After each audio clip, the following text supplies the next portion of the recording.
Okay Naveen, next allegation 2 లోకి వెళ్దాం. Question ఏంటి అంటే, ర్యాపిడో మనీ ఎవరైతే ఉన్నారో ఈ పర్సన్ మీ దగ్గర పేమెంట్ ఎంత తీసుకున్నారు? బేసిక్ గా ర్యాపిడో మనీ కోసం నేను క్లియర్ గా చెప్తాను. ర్యాపిడో మనీ అనే అబ్బాయిది ఎటువంటి తప్పు లేదు. మరి ఇందాక మీరే కదా పెయిడ్ ప్రమోషన్ అన్నారు. ఓకే, పెయిడ్ ప్రమోషనే. ఆ పెయిడ్ ప్రమోషన్ కి అర్థం ఏంటి అంటే, పేరెంట్ కి నాకు మాత్రమే తెలుసు. పేరెంట్ ఏమన్నారు, ఈ ర్యాపిడో మనీకి కొత్త బండి నేనే కొన్నాను. యాక్చువల్ గా అసలు మనీ ఎలా ఎంటర్ అయ్యడం అని చెప్తే మీకు క్లారిటీగా అర్థమైపోతుంది.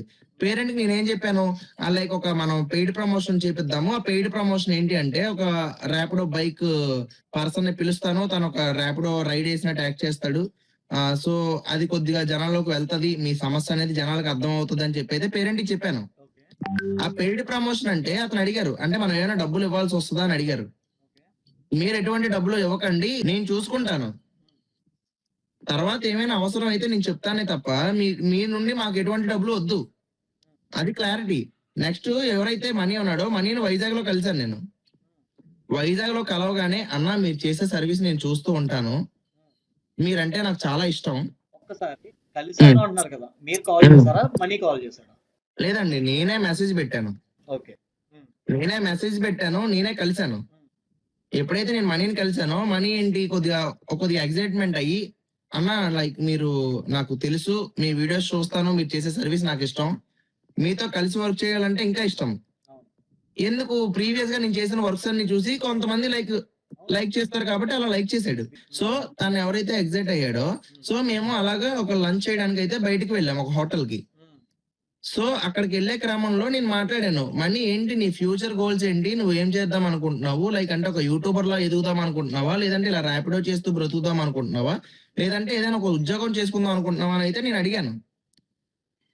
అన్నా లేదన్నా, నేను ఒక ర్యాపిడో చేసుకుంటూనే ఉంటాను, బట్ నాకైతే ఒక గోల్ ఉంది. ఆ గోల్ ఏంటి అంటే, ఏదైనా ఒక కంపెనీ నాకు ఒక బైక్ స్పాన్సర్ చేస్తే ఆ బైక్ కంపెనీని ప్రమోట్ చేస్తూ నేను మన ఇండియా మొత్తం తిరుగుదాం అనుకుంటున్నాను అన్న అని అయితే తను అన్నాడు. అందులో తప్పు అయితే ఎటువంటిది లేదు. తన గోల్ కోసం అడిగాను, తన గోల్ కోసం తను చెప్పాడు. సో మేము వెళ్ళి భోజనం తిన్న తర్వాత, సో నేను తనకు ఒక మాట చెప్పాను, మణి కృష్ణ అనే ఒక బాబు ఉన్నారు, ఆ బాబుకి కొద్దిగా ఏమైనా నువ్వు హెల్ప్ చేయగలవా, లైక్ ఎలా అంటే ఒక వీడియో చేసి.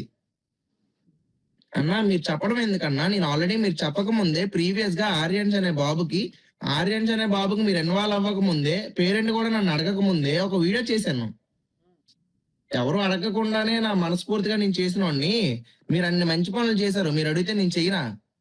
మీరు చెప్పకపోయినా ఆ బాబు కోసం ముందే నాకు తెలిసినా నేను చేయగలను.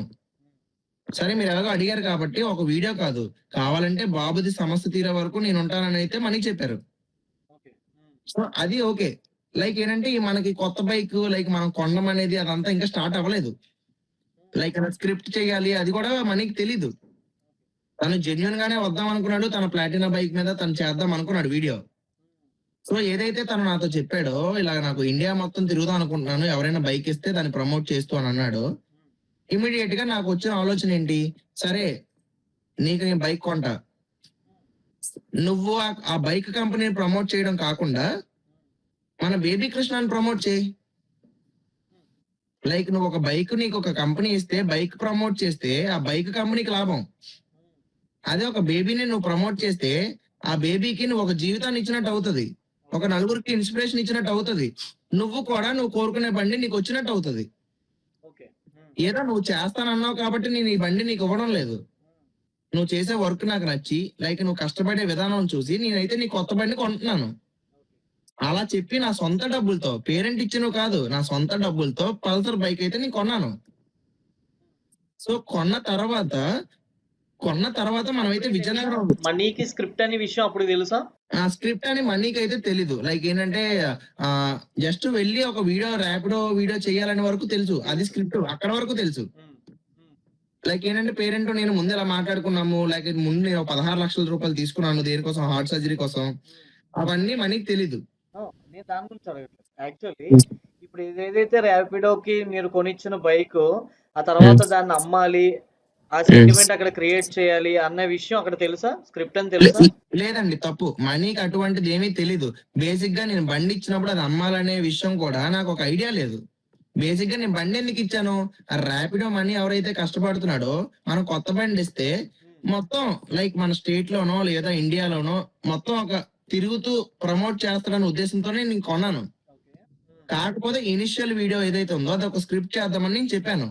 ఓకే. ఆ స్క్రిప్ట్ కి తను ఒప్పుకున్నాడు. ఎందుకంటే మన బేబీని కలిసినట్టు ఒక వీడియో ఉండాలి కాబట్టి. ఓకే. అంతకు మించి లైక్ మనీ ఒక స్వార్థంతోనో లేకపోతే ఒకటి ఏదో తప్పు చేయాలనో ఒక రూపాయికి ఆశపడో అయితే ఇందులోకి రాలేదు. అది clarity. Okay. So once enter అయిన తర్వాత వీడియో అయితే బాగా వైరల్ అవ్వడం మొదలైంది. సో తను చాలా కష్టపడ్డాడు. ఎవరు పిలిస్తే వాళ్ళ దగ్గరికి వెళ్ళాడు. ఫస్ట్ నా దగ్గరికి కూడా వచ్చారు. ఒక ₹1,00,000 ఇచ్చాను నేను. అది కూడా జెన్యూన్ గానే ఇచ్చాను. తర్వాత అలాగా పల్సర్ బైక్ రమణన్న గాని అలా చాలా మంది అక్కడికి రా నేను 1000 ఇస్తాను, ఇక్కడికి రా 20,000 ఇస్తానని చాలా మంది మనీని పిలిచారు. అవును. మనీ జెన్యూన్ గా బాబు ప్రాణాలు కాపాడాలి అనే ఒక ఉద్దేశంతో ఇప్పుడు నేను చెప్పానని ఒక వీడియో 2 వీడియోలు చేస్తాడు. కానీ ఎవ్వరు డబ్బులు ఇస్తానన్నా వాళ్ళ దగ్గరికి ఆ బండి మీద ఎంత దూరం అయినా సరే మనీ వెళ్ళేవాడు. సో ఎంత కష్టమైనా వెళ్ళి ఆ అమౌంట్ తీసుకొని పేరెంట్ కి ఇచ్చేవాడు. ఓకే. సో ఈ క్రమంలో తిరిగి తిరిగి మనీ ఏమన్నాడు, అన్యా ఎంత కష్టపడినా డబ్బులు రావట్లేదు అన్యా, ఏం చేయాలి అసలు నాకేం అర్థం కావట్లేదు, ఇంత తిరుగుతుంటే నాకు బ్యాక్ పెయిన్ వస్తుంది, బ్యాక్ స్ట్రెయిన్ అవుతుంది, నాకు హాస్పిటల్లో చూపించని అడిగాడు. మీరు ఏదైతే హాస్పిటల్లో చూసారో ఆ హాస్పిటల్లో జరిగింది కూడా నిజమే. ఓకే. అది స్క్రిప్ట్ కాదు. అది స్క్రిప్ట్ కాదు. లైక్ ఏదైతే మనీ బైక్ ఉందో బైక్ అమ్మడం కూడా స్క్రిప్ట్ కాదు. ఓకే. సో మనీని నేను ఒక రోజు అడిగాను, మనీ నా తారు ల్యాండ్ నేను అమ్మాను కదా, నీకు ఆ రోజు నీకేమనిపించింది ఆ వీడియో చూసినప్పుడు అని అడిగాను. నాకు చాలా బాగా అనిపించింది అన్య, కొద్దిగా ఎమోషనల్ అనిపించింది. నెక్స్ట్ అలా ఎవరు చేయలేరు, అది చాలా మంచి విషయం, దానివల్ల ఒక 2 ప్రాణాలు నిలబడ్డాయి అని కూడా అన్నాడు. ఓకే. లైక్ ఏంటంటే 2 ప్రాణాలు నిలబడ్డాయి అంటే 2 ప్రాణాలకి నిలబడడానికి డబ్బులు వచ్చాయి అన్నాడు. ఇంజెక్షన్ అవ్వకపోయినా అందులో ఒకరికి డబ్బులు అయితే వచ్చేసాయి. సో ఇప్పుడు మనకి నేను ఒకటి అడిగాను, మనీ నీ బైక్ అమ్మేస్తే ఎలా ఉంటది అని అడిగాను. సో మనీ ఏమన్నాడు, అని ఆ బైక్ అమ్మేయడం ఏంటి నాకు అర్థం కాలేదు అన్నాడు. సో నేను ఎలా తారు అమ్మేశానో నువ్వు ఈ బైక్ అమ్మేయచ్చు కదా. మీకు అర్థమైందా? నాకు అర్థమైంది, చెప్పండి. నేనే కదా నీకు గిఫ్ట్ ఇచ్చాను, నువ్వు ఇది అమ్మేయచ్చు కదా అన్నాను. నువ్వు ఇచ్చిన బైక్ నేను అమ్మితే దానిలో ఏముంటదని నేను చేసే సహాయం, నాకు అందులో అభ్యంతరం లేదు. కృష్ణబాబు కన్నా ఏది ఇంపార్టెంట్ కాదు, నువ్వు చెప్పడం కాదు, నేనే సొంతగా నేను అమ్మేస్తాను. ఈ పల్సర్ బైకే కాదు, నా ప్లాటినా బైక్ కూడా నేను అమ్మేసి 2 బైకులు అమ్మేసి పిల్లడికి డబ్బులు ఇచ్చేస్తాను. ఓకే. ఎందుకంటే ఆ బాబుని చూస్తే నాకు మనసు చాలా తరిక్కిపోయింది. ఓకే. నువ్వు ఓకే అంటే నేను 2 బళ్ళు అమ్మేసి బాబుకి ఇచ్చేసి వెళ్ళిపోతాను. ఓకే. అది అమ్మేసి నువ్వు వెళ్ళిపోవడం కాదు మనీ. యాక్చువల్ గా నువ్వు అమ్మిన వీడియో పెడితే అమ్మిన వీడియో వల్ల నలుగురు ఇన్స్పైర్ అవుతారు, నలుగురికి ఉపయోగపడుతుంది అని అయితే నేను చెప్పాను. అప్పుడు కూడా మనీ ఇదంతా ఒక స్క్రిప్ట్ సజెషన్ కూడా మీరే ఇచ్చారు. నేనే ఇచ్చాను అది కూడా. ఓకే. లైక్ ఏంటంటే మనీ ఏంటి, అప్పుడు కూడా ఏదైతే ఎమోషనల్ గా వీడియో చేసి పెట్టాడో అది యాక్టింగ్ కాదు. అమ్మాలి అని నేను అడిగింది నిజం గాని అమ్ముదామని తన మనసులో ఎప్పటి నుంచో ఉంది. ఎందుకంటే నువ్వు ఇచ్చిన బైక్ నాకు అవసరం లేదన్యా, అది కాకపోతే నేను కొనుక్కుంటాను రేపు అన్న రోజు, లేదంటే ఏదోలా సంపాదించుకుంటాను, కానీ పిల్లోడిని చూసిన తర్వాత అమ్మేస్తే ఉపయోగపడుతుందని నువ్వు ఏదైతే అన్నావో నాకు కూడా నిజమే అనిపించింది. సో అందుకనే నేను అమ్మేద్దాం అనుకుంటున్నాను అన్నాడు. సరే మనీ ఇప్పుడు కాదు, నేను ఒక టైం ఉంది, ఆ టైంలో నేను చెప్తాను, అప్పుడు అమ్ముదు కానీ అని చెప్పాను. కానీ మనీకి ఏంటి, అలా తిరిగి తిరిగి బ్యాక్ పెయిన్ ఎక్కువైపోయింది. ఆ బ్యాక్ పెయిన్ ఎక్కువైపోవడం, బాబుకి ఇంకా డబ్బులు రాకపోవడం, ఏదైతే నేను ముందుగా సలహా ఇచ్చానో ఆ సలహా గుర్తొచ్చి ఒక రోజు ఎక్కడో కూర్చొని ఎక్కడో వెళ్ళి సంథింగ్ మరి ఎందుకు ఫీల్ అయ్యాడో తెలీదు, ఏడ్చుకుంటూ ఒక వీడియో చేసి బైక్ అమ్మేస్తానని అయితే చెప్పాడు. యాక్చువల్లీ స్క్రిప్ట్ అనే మాట బయటకు వచ్చిన తర్వాత నుంచి జనాలు ఆ యాడ్ అవ్వడం, హాస్పిటల్ సీను అండ్ బండి అమ్మడం ఎవ్రీథింగ్ స్క్రిప్ట్ అనే జనాలు అనుకుంటున్నారు. లేదండి, తప్పు అది. అది చాలా తప్పు అది. ఎందుకంటే మనీ అన్న అబ్బాయి ఆ ఫస్ట్ రైడ్ పడడం స్క్రిప్ట్ అవ్వచ్చేమో తప్ప, ఆ మనీ అన్న అబ్బాయి ఒక రూపాయి కోసం ఆశించి రావడం గాని, లేదంటే వచ్చిన తర్వాత ఆ బండి ఏదో తన సొంతగా డిసిషన్ తీసుకుండా ఎవరో చెప్పారని అమ్మడం గాని అలాంటివి ఏమీ లేవు. తను నిజంగా జెన్యున్ గా వచ్చాడు, ఒక రూపాయి తీసుకోలేదు. మేబీ తను ఏదైనా ఒకటి తీసుకున్నాడు మా నుండి అంటే అది మేబీ మా ఇంట్లో ఒక 2-3 రోజులు భోజనం చేశాడు, అది ఒక పెయిడ్ అనుకోవచ్చేమో మేబీ. ఇప్పుడు ఎవరైతే ఈ ర్యాపిడో మనీ ఉన్నారో మీరు ఇంత మంచిగా చెప్పారు. ఓకే. తన కోసం ఇంత క్లియర్‌గా, క్లారిటీగా చెప్పారు. బట్ ర్యాపిడో మనీ ఒక వీడియోలో మిమ్మల్ని దొంగ నా కొడకా అన్నట్టు సంబోధిస్తూ బ్రదర్ ఇది ర్యాపిడో మనీ అన్న మాట మాత్రమే. ఇది అంటూ మిమ్మల్ని ఒక మాట అన్నారు. So okay. దీని మీద మీ ఒపీనియన్ ఏంటి? ఎందుకు మనీ అలా చేంజ్ అవ్వాల్సొచ్చింది? అసలు ఎందుకు అక్కడ ఆ సిట్యుయేషన్ వచ్చింది? బేసిక్ గా ఎవరైతే పేరెంట్ ఉన్నారో హ్మ్. పేరెంట్ ఫ్రాడ్ అనే విషయం నాకు తెలీదు. హ్మ్. సో అందుకనే ఆఖరి వరకు పేరెంట్ ని నమ్ముతూనే వచ్చాను. హ్మ్. సో ముందు మనం తీసుకున్న కమిట్మెంట్ పేరెంట్ ఎవరికి చెప్పకూడదనే కదా. హ్మ్. ఏదైతే ఆడియన్స్ కి ఎప్పుడు తెలియాలి, బాబు ఇంజెక్షన్ అయిన తర్వాత వీళ్ళు ల్యాండ్ అమ్మి ఇచ్చినట్టే కదా తెలియాలి పబ్లిక్ కి. హ్మ్. కానీ ముందుగానే రాయల్ మేక్ రమణ అన్నకి గానీ పల్సర్ బైక్ రమణ అన్నకి చెప్పాల్సిన అవసరం ఏంటి? హ్మ్. ఎందుకంటే అతనికి క్యాష్ ఎక్కువగా వస్తుంది. దానికి లెక్క కూడా చెప్పట్లేదు. దాని ఆడియో కూడా లీక్ అయింది. పబ్లిక్ అంతా నెగెటివ్ గా స్ప్రెడ్ అవుతుంది. అతను మెయిన్ టాపిక్ డైవర్ట్ అవ్వడం కోసం హ్మ్. నన్ను బ్యాడ్ చేయాలని అయితే ఫిక్స్ అయ్యాడు. ఓకే. హ్మ్. అందుకనే వాళ్ళకి లైట్ గా హింట్ ఇచ్చాడు. ఏమని హింట్ ఇచ్చాడు? ఆ హార్ట్ ప్రాబ్లం కోసం చెప్పకుండా అన్నకి మేము 16 లక్షల రూపాయలు పంపించాం అనే విషయం మాత్రమే చెప్పాడు. ఓకే. హ్మ్. సో వెంటనే రాయల్ మేక్ రమణ అన్న గాని పల్సర్ బైక్ రమణ అన్న గాని మన మీద ఉన్న అభిమానంతో తమ్ముడు నువ్వు చేసేది తప్పు. ఇంజెక్షన్ అయిపోయాక నీ పని చెప్తాము. నువ్వు మాత్రం ఇది చేసింది తప్పు. ఇప్పుడు బాబు ఇంజెక్షన్ ఇంపార్టెంట్ కాబట్టి ఈ రోజు నిన్నేం అనడం లేదని చెప్పి ఆ రోజు నన్నేం అనలేదు. ఓకే. ఎందుకు? పేరెంట్ చెప్పిన సగం సగం ఇన్ఫర్మేషన్ వల్ల. ఓకే. ఎప్పుడైతే వీళ్ళు ఇలా అన్నారో నేను పేరెంట్ ఇమీడియట్ గా కాల్ చేశాను. నేను ఏ రోజైతే కాల్ చేసి ఎవరికీ చెప్పలేదు కదా, మీరు రికార్డ్ చేయట్లేదు కదా, లేదంటే నా లైఫ్ పోద్ది, లేదంటే నా కెరియర్ పోద్ది అన్న పదాలన్నీ అప్పుడు వచ్చిన ఆడియో కాల్ అవి. ఓకే. ఓకేనా? హ్మ్. ఇప్పుడు వరకు ఫస్ట్ నుండి నా కాల్ రికార్డింగ్ ఏది లేనప్పుడు పేరెంట్ దగ్గర ఆ టైంలో నా కాల్ రికార్డింగ్ చేయాలన్న ఆలోచన అతనికి ఎందుకు వచ్చింది? హ్మ్. ఎందుకంటే నన్ను క్లియర్ గా అందులో ఇరికిద్దాం అనే ఆలోచన అతనికి ఉంది కాబట్టి ఓకే. క్లియర్ గా ఇరికించారు కాబట్టి ఆలోచన వచ్చింది. హ్మ్. సో తను పర్టికులర్ గా క్లియర్ గా నన్ను ఇరికిద్దాం అనే ప్రయత్నం అయితే చేశాడు. అది క్లియర్ గా నేను చెప్పింది విన్నాక ఎవరికైనా అర్థమైపోతుంది. అంతే. ఓకే. మనీ మిమ్మల్ని తిట్టాడు. కానీ మీరెందుకు అతని కోసం మంచిగా చెప్తున్నారు అని మీరు అన్నారు కదా. హ్మ్. ఎందుకంటే జెన్యూన్ గా మనీ అన్న అతను తప్పు చేయలేదు. ఓకే. కానీ ఎప్పుడైతే పేరెంట్ నా కోసం ఎలిగేషన్ వేశారో ఓకే. అందరూ ఎలా నమ్మారో మనీ కూడా అలాగే నమ్మాడు. హ్మ్. నిజంగా నవీన్ అన్నయ్య తప్పు చేశాడేమో అని ఒక ఆలోచనతో హ్మ్. నన్ను క్వశ్చన్ చేద్దాం అనుకున్నాడు. ఓకే. హ్మ్. క్వశ్చన్ చేద్దాం అనుకున్నాడే తప్ప అలా నన్ను డిగ్రేడ్ చేద్దామని అయితే తను అనుకోలేదు. ఓకే. కానీ నన్ను ఎందుకు డిగ్రేడ్ చేశాడు? వెనకాల ఎవరో ఉండి అతన్ని నడిపించారు. ఆ విషయం నేను చెప్పడం కాదు. అతనే చెప్పాడు. ఒకసారి ఆడియో కాల్ వినిపిస్తాను చూడండి. ఓకే. ఈ గాంధీ బాబు లేకపోతే ఎన్ని ఎలిగేషన్స్ వచ్చాయి అన్నిటిలో నేను 1% కూడా తప్పు చెయ్యలేదు అని ఇప్పుడు చెప్తాను రా నేను. నువ్వు అది ఎంత పర్సెంటేజ్ నమ్ముతున్నావు? నమ్ముతానని నీ వైపు నమ్మకం ఉంది కాబట్టి కదా ఫస్ట్ నీది నువ్వు అడిగినంటే నేను దేనికి నువ్వు చెప్పలేకపోయాను. అవును, ఇప్పుడు అది కాదు, ఎంత జరిగింది కదా, ఆడియో కాల్స్ బయటకు వచ్చాయి, లేకపోతే ఏవేవో జరిగినాయి కదా. ఇప్పుడు కూడా మనీ నేను ఒక్క తప్పు కూడా చెయ్యలేదా నేను చెప్తున్నాను. నువ్వు నమ్ముతున్నావా లేదా?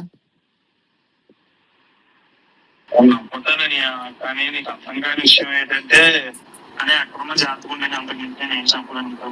నువ్వు ఇంకా నేను పెడుతుంది నేనే పెడుతున్నాను అనుకుంటే ఇంక మరి నేను ఏం చేయలేదు. మనీ నాకు తెలుసురా. రే మనీ, నువ్వు పెట్టట్లేదు, నీతో పెట్టేస్తున్నారు అన్న విషయం నాకు తెలుసు. బేసిక్ గా మీరు ఆడియో విన్నారు కదా. మీకు ఏంటంటే మనీ ఏం చెప్తున్నాడు? అన్నయ్య నువ్వు తప్పు చేయలేదు అన్న విషయం నాకు అర్థమైంది. కానీ నేను ఏ వీడియోలు అయితే పెడుతున్నానో అవి నేను పెడుతున్నాను అనుకుంటే మాత్రం అది చాలా తప్పు. కానీ నువ్వు అర్థం చేసుకుంటావు, నువ్వు జాగ్రత్తగా ఉంటావు అని అయితే నేను చెప్తున్నానని అయితే మనీ చెప్తున్నాడు. సో అందుకనే నేను మనీని అయితే తప్పు పట్టను. ఎందుకంటే మనీ ఈ రోజు నేను పిలవడం వల్ల వచ్చాడు. ఒక మంచి కోసం వచ్చాడు. ఒక తప్పు చేయకుండా వచ్చాడు. ఎక్కడా ఆశించుకొని రాలేదు. అందువల్లే మనీని నేనేం అన్న ఎప్పటికీ. మనీ చాలా మంచోడు. దయచేసి ఎవరైనా సరే మనీ కోసం తప్పుగా మాట్లాడడం అనేది చాలా తప్పు. కృష్ణ వాళ్ళ నాన్న స్వలాభం కోసం, కృష్ణ బాబుని కాపాడుకోవడం కోసం ఈ రోజు ఆ స్క్రిప్ట్ వేయాల్సి వచ్చింది. అంతే తప్ప ఈ రోజు మనీ అన్న అబ్బాయిని చాలా మంది నెగిటివ్ చేస్తున్నారు. అది చాలా తప్పు. నేను కూడా ఎందుకు భయపడ్డాను ఆడియో కాల్ లోని? Script paid. ఆ పెయిడ్ అంటే ఎవరిది పెయిడ్? ఈ ఎవరైతే పల్సర్ బైక్ ఉందో ఆ పల్సర్ బైక్ అమ్మింది పెయిడ్. ఎందుకంటే అమ్మితే డబ్బులు రావాలి కదా. కానీ పెయిడ్ ఇది మనకి బైక్ అయితే అమ్మలేదు. అమ్మకుండా అది మా ఇంటి దగ్గరే ఉంది. సో పేరెంట్ ఏమన్నారు? అది అమ్మితే ఇప్పుడు ప్రెజెంట్ అవ్వదు కాబట్టి, అమౌంట్ వెంటనే రాదు కాబట్టి నేనే 1,30,000 నిన్ను ఇస్తానని చెప్పారు. మీకు ఇందాక మనం అడిగినప్పుడు మీరు చెప్పారు కదా డబ్బులు మీరు ఇచ్చారా అతను ఇచ్చారా అని. ఆ రోజు నాకు ఒక 1,30,000 రూపాయలు ఇచ్చారని చెప్పాను కదా. ఆ 1,30,000 ఎందుకు ఇచ్చారు? ఈ ర్యాపిడో బైక్ అమ్మినట్టు క్రియేట్ చేసి ఆ డబ్బులు పేరెంటే మాకు ఇచ్చి నేను మనీకి ఇచ్చి మనీ మళ్ళీ పేరెంట్ కి ఇచ్చినట్టు. సో ఇక్కడ కూడా ఈ డిస్కషన్ లో కూడా మనీకి తెలీదు ఆ బైక్ నాకు అమ్మమని నాకు వదిలేసి ఆ డబ్బులు ఎక్కడి నుంచో తెమ్మని చెప్పాడు. అక్కడ కూడా పాపం మనీ ఏంటి నిజంగా బండి అమ్మితే వచ్చిన డబ్బులే అనుకొని ఆ ర్యాపిడో బైక్ మీదగా బండి అమ్మేసి వేరే ర్యాపిడో వెళ్తున్నాను లైక్ అక్కడికి వెళ్ళాను సో పేరెంట్ కి ఇస్తున్నానని చెప్పి ఒక మనస్ఫూర్తిగానే ఇచ్చాడు. సో దానికి కూడా పేరెంట్ క్యాష్ చేసుకుని ఈ రోజు పేరెంట్ ఏదైతే ఇది స్క్రిప్ట్ అనే విషయం బయటికి లీక్ చేయడం చాలా తప్పు. ఎందుకంటే నీ కొడుకు బతికాడని చెప్పి ఈ రోజు ఇంకో తల్లి కొడుకే కదా మనీ కూడా ఎంత తప్పు అది. నీ కోసం వచ్చినందుక ఈ నిందలు పడాలి అతను. సో పేరెంట్ కల్ప్రిట్ అండి ఇందులో బేసిక్ గా అంతే. యాక్చువల్లీ ఇక్కడ పేరెంట్ ఎవరైతే ఉన్నారో పేరెంట్ కి మొత్తం విషయం స్క్రిప్ట్ అని తెలుసు. ఎస్ సో ఎవ్రీథింగ్ మనీ విషయం కానీ అంటే ఐ మీన్ ర్యాపిడో మనీ విషయం కానీ ప్రతి ఒక్క బైక్ సేలింగ్ కానీ ఎవ్రీథింగ్ కూడా ఆల్రెడీ పేరెంట్ కి తెలుసు. పేరెంటే మీతో పాటు ఎండింగ్ వరకు ఉండి ప్రతి దాన్ని కూడా చేశారు. మీరు ఒక సింపుల్ లాజిక్ ఒక చిన్న విషయం చెప్తాను. చెప్పండి. ఇప్పుడు ఈ ర్యాపిడో స్క్రిప్ట్ చేయడం వల్ల లేకపోతే బండి అమ్మి డబ్బులు ఇవ్వడం వల్ల 1,30,000 అతని డబ్బులు అతనికి పేరెంట్ కి ఎటువైనా నష్టం జరిగిందా? ఇంకా లబ్ధి పొందాడు. ఇంకా దాని వల్ల ఎక్కువ వ్యూవర్స్ పెరగడం వల్ల వీడియో వైరల్ అవడం వల్ల ఇంకా డొనేషన్స్ అనేవి ఎక్కువ కలెక్ట్ అయినాయి. ఇది అందరికీ తెలిసిందే. ఓకే కదా. ఇప్పుడు మరి అది స్క్రిప్ట్ అని చెప్పాల్సిన అవసరం పేరెంట్ కి ఎందుకు వచ్చింది? ఎందుకంటే ఆ స్క్రిప్ట్ చేసింది నేను కాబట్టి ఆ స్క్రిప్ట్ విషయం బయటికి చెప్తే నేను బ్యాడ్ అవుతాను కాబట్టి నేను బ్యాడ్ అయిపోతే అతను ఏది చెప్పినా జనాలు నిజం అనుకుంటారు కాబట్టి అతను ఏదైతే పెయిడ్ ప్రమోషన్స్ చేశానని చెప్తున్నాడో అది కూడా నమ్ముతారని, లేదంటే రాయల్ మేక రమణ గాని కళ్యాణ్ పడాలా గారు గాని లేదంటే మన పల్సర్ బైక్ రమణ గాని వాళ్ళు ఇచ్చిన డబ్బులు మళ్ళీ నేను తీసేసుకున్నానంటే జనాలు నమ్మేస్తారని అలా క్రియేట్ చేసిన స్టోరీ ఇదంతా. అతను ఏంటంటే ఎక్స్ట్రా వచ్చిన డబ్బులకి లెక్కలు చెప్పలేక ఈ రోజు ఆడుతున్న నాటకం ఇదంతా. అందుకనే ఉన్నపాలంగా బెంగళూరు వెళ్ళిపోయారు. బెంగళూరు వెళ్ళిపోవడం కాదు బెంగళూరు పారిపోయారు. అది నిజం. ఓకే నవీన్, ఏది నిజం ఏది అబద్ధం అనేది వ్యూవర్స్ అనేది ప్రతిదీ కూడా గమనిస్తున్నారు, ప్రతి పాయింట్ ని క్యాచ్ చేస్తున్నారు. వాళ్ళు డిసైడ్ చేస్తారు.